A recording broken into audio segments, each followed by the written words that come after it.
And the next speaker on stage is Jesper Andersen from the Aarhus University. Okay. I would like to thank the organizers for inviting me to this HELCOM-BONUS Stakeholder Conference. I have a confession to make. I'm in love. Yes, I surely am. I'm in love with the largest brackish water body in the world. Here you see it from space. I'm in love with the sunsets, and I'm very much in love with its fragile ecology and its structures and functions. To be honest, I want a long-lasting relationship, and since I cannot marry the Baltic Sea, I have to find another solution, and that other solution, in my opinion, it is ecosystem-based management, and that is the topic of my talk. I have a brief introduction. Where are we right now? I will introduce some of the management concepts, adaptive management, ecosystem-based management, and also the PACE sequence. You will know what it is about when we are leaving. I will talk a bit on how science can inform the PACE setting, and I will have some conclusions in the end. But one thing you should know is although I'm a very big fan of the Baltic Sea Action Plan, I would say there is no such thing as a perfect management plan. It doesn't exist. We can always do a little bit better, but we should also acknowledge that there are some plans that are useful, and I really think that the Baltic Sea Action Plan represents a useful plan. It was adopted in 2007. There you see the nice picture of my lover again.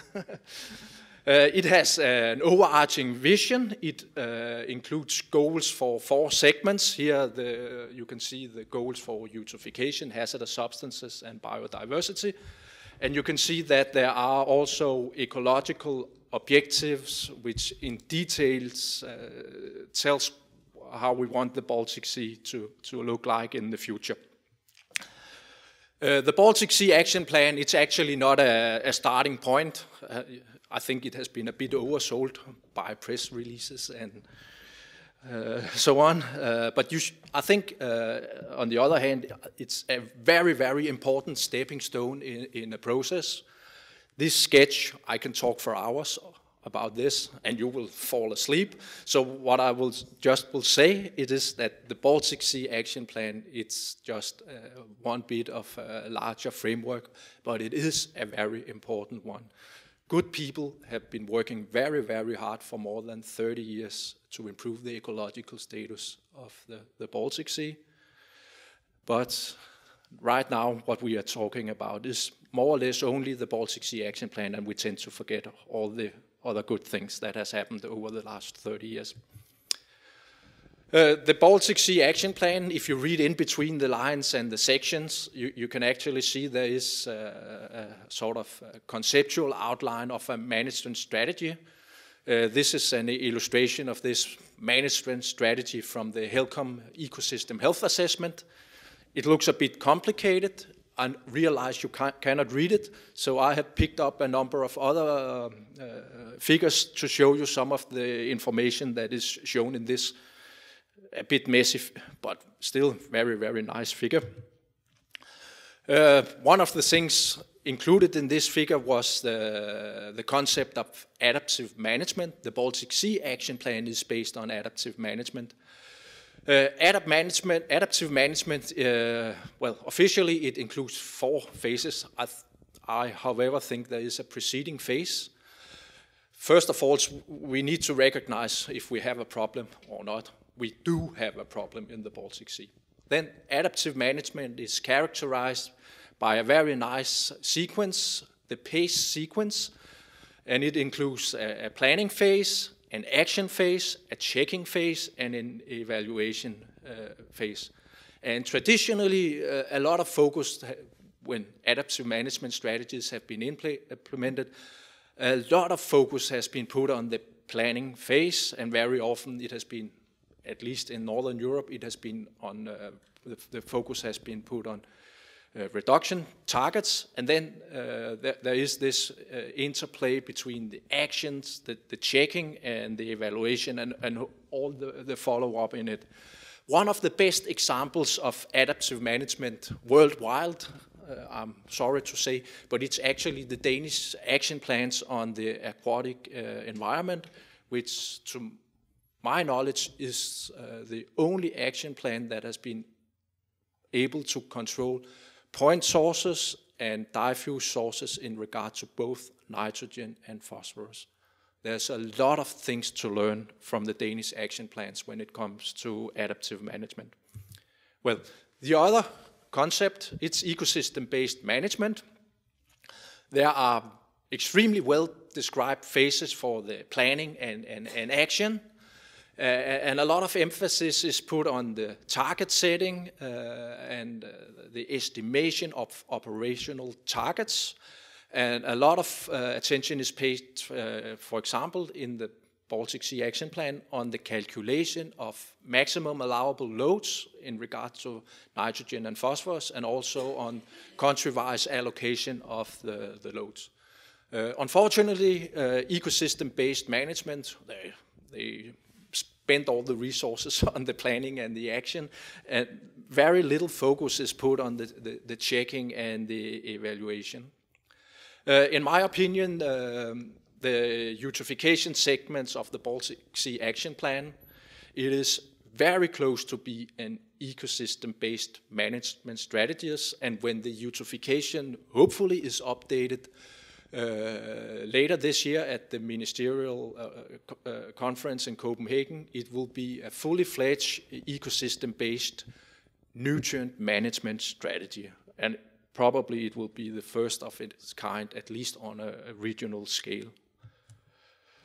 Well, please allow me to return to the question, do we have a problem in the Baltic Sea? Well, HELCOM has carried out a lot of thematic assessments and also produced an overarching integrated assessment of ecosystem health of the Baltic Sea.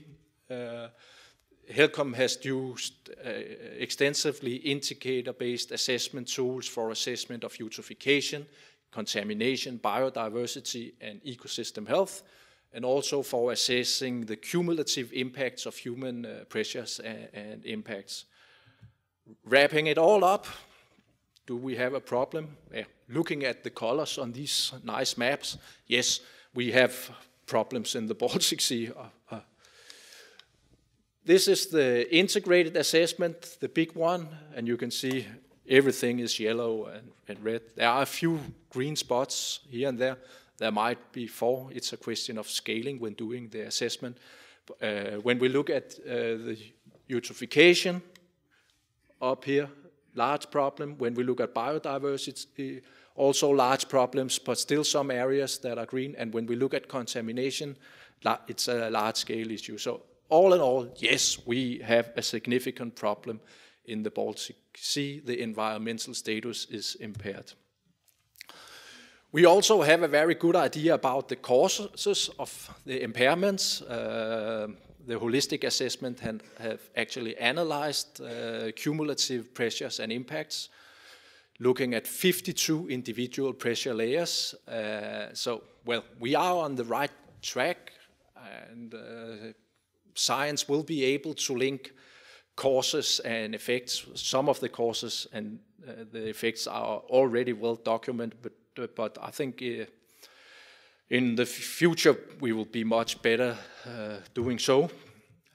However, we still have some significant problems. I think it can be illustrated by this map. It's actually a premiere. This map hasn't been shown anywhere else before. And it actually outlines both the strengths and the weaknesses of some of the work we are doing. There are 3 issues here. It's a combined map of 2 studies showing the cumulative pressures and impacts in the Danish marine waters. Well, cumulative impacts, no way. I think we know way too little about the cumulative impacts and pressures. This is additive impacts, and there is a huge challenge for science here. And we need to find out much more in regard to synergistic and antagonistic effects before we can even dream of saying anything about the cumulative effects. If you look into the Baltic Sea part of this map, you can see that the map is pixelated. It's done on a coarse scale, and there's certainly room for improvement. If you look into the North Sea part of it, you actually see one of the other concerns. You can see the big squares in the North Sea, and that's related to the quality of the pressure data. And what this is reflecting, it's actually fishing pressures. And as long as we cannot assess fishing pressures, which is one of the major pressures, not only in the Baltic, but also in the North Sea, it's a bit complicated to produce accurate maps like this. But we know what to do. Please let me show you this slide again. It's the vision, the goals, and the ecological objectives of the Baltic Sea Action Plan. There's a lot of things that are in place. The eutrophication segment is being based on clear water. The green pluses shows where we have operational targets, and the red minuses shows where we do not have operational targets. And I would say it's a bit worrying that we do not have any operational targets for biodiversity. There is a need for science input to this. It's also worrying that we do not have ecological targets for benthic communities, invertebrates, and plants. Tomorrow HELCOM will publish an interesting report aiming to improve the eutrophication targets. I just want to show you some of or show how science has fed into this process and assisted HELCOM in developing science-based eutrophication targets. This is a figure from the Targrave reports showing the normative definitions for eutrophication. And normative definition is taking the ecological objectives a step further. To the left here, we have the 5 objectives. In top of it, we have unaffected by eutrophication and affected by eutrophication. That's actually the Baltic Sea Action Plan and the marine strategy in the same. What's good enough, what's not good enough. And what we will find into each of the cells, it's actually the normative definitions of the Water Framework Directive we have adapted to the Marine Strategy Framework Directive framework and the Baltic Sea Action Plan framework. What's the use of it? Well, that's a way to check that we are not doing anything that conflicts with the different management regimes. So this setting up these normative definitions is an important step, and by doing so, we actually guarantee that we are not doing anything foolish in regard to the management regimes. Target setting, old school style. It's about a degradation curve on the top. We, for example, add the inputs of nutrients and we have an impaired status. We have the target, the horizontal red line, moving from a good ecological status to a non-good ecological status. The whole concept of ecosystem-based management and adaptive management is to reverse the trend and move back along this recovery curve. And sooner or later, we will reduce the loads to a level where the ecological objective is being met. Unfortunately, that's not how nature reacts. This is an example from the Gulf of Riga. And although we have reduced the loads from a very high level and below the starting point, we haven't improved ecological status. And that's because we have thresholds effect in the system, and we have also shifting baseline, which complicates management. So in this work, setting new targets for eutrophication, we sort of have been searching for thresholds and use the threshold for the target setting. This is just one example out of many. We have estimated the anthropogenic oxygen depth in the Baltic proper. And you can see here for more than 110 years, the oxygen depth has been increasing, and it is still increasing. The total oxygen depth is equivalent to 600,000 railway cars with liquid oxygen.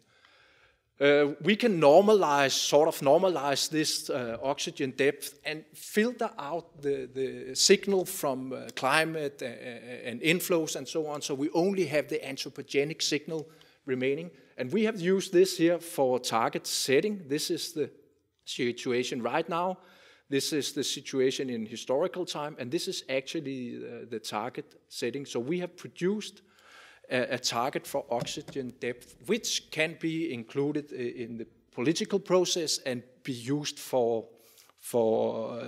calculating the maximum allowable loads. I will not say much about the act, check, and evaluation phases. I have some good advice.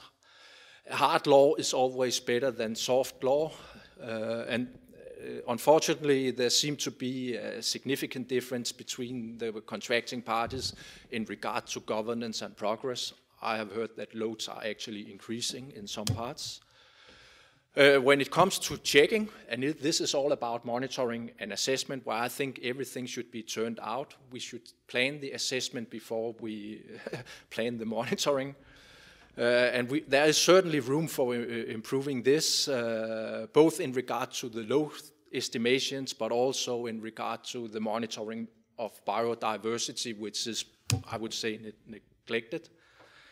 I also think there is a problem in regard to the evaluation phase, because there is not a pre-described checking phase or evaluation phase in the Baltic Sea action plan, and that could actually turn out to be a problem. You have seen these figures just shortly before, the recovery curve and the degradation curve and the recovery curve. I briefly introduced the concepts of the thresholds and the shifting baseline, and this actually shows a combination of a threshold and a shifting baseline. And what I want to show you or tell you with this is that it is really complicated to do ecosystem-based management when we are having such a complex system. So the problem is that we saw that this was the critical load, and if we reduce the load to this level, we would fulfill the target. But you can see when we increase the complexity, we move a little bit to the left and a little bit to the left here, and when we combine everything, we move even more to the left. So having a shifting baseline and also a threshold system, and knowing that temperatures are rising because of global change, it's really, really complicated to implement the ecosystem approach in the way it was meant to be. Okay, I will just wrap up now. I have some do's and don'ts, take them as advice, but it is some important step towards well-informed ecosystem-based management of the Baltic Sea. In regard to the planning phase, everybody should understand that ecosystem-based is an adaptive process, and it is science-based. Another thing that is required is that we need operational targets for all the Baltic Sea Action Plan objectives. I would say we have less than 20% of the operational targets that are needed. And the major problem is related to biodiversity, food webs, and seafloor integrity, which is lagging behind. But at the same time, I would stress we shouldn't wait for perfection. When it comes to action, do a full execution of the whole ecosystem-based management strategy or plan. We shouldn't rely on voluntary agreement and guidelines. It should be implemented in hard law nationally or on European level. When it comes to the checking thing, I think there are two do's and don'ts that are important. We should monitor a much wider range of indicators. We are doing very well in regard to eutrophication, hydrochemistry, hazardous substances. There are major gaps to bridge in regard to biodiversity. And of course, we should improve the currently used indicator-based assessment tools. Another important thing I would say, and I really mean it, don't plan the monitoring activities before you plan the assessment activities. Plan the assessment activities first and then figure out which information is needed. Currently, we have a data-rich but information-poor monitoring and assessment strategy. I would really like to see it reversed. So we should start with planning the assessment activities and not just harvest loads of data. I would also like to see regular evaluation in regard to the progress, meaning there should be a sort of predefined benchmarking. And don't worry about the uncertainties in the work. We are sort of learning by doing, and if it boils down to discussions of uncertainties, we will see very little action. And finally, you should really realize that we haven't turned the corner yet. I showed this graph showing the increase in oxygen depth. It worries me a lot. I want a long-lasting love affair with the Baltic Sea, but the oxygen depth is increasing. We haven't turned the corner yet, and we really need to solve this problem. If we solve the problem of oxygen depth by solving eutrophication problems, there's a lot of other problems that will be solved in regard, for example, in regard to biodiversity. So I love the Baltic Sea. I love the Baltic Sea Action Plan, but I think there's way too much plan, and I would really love to see more action.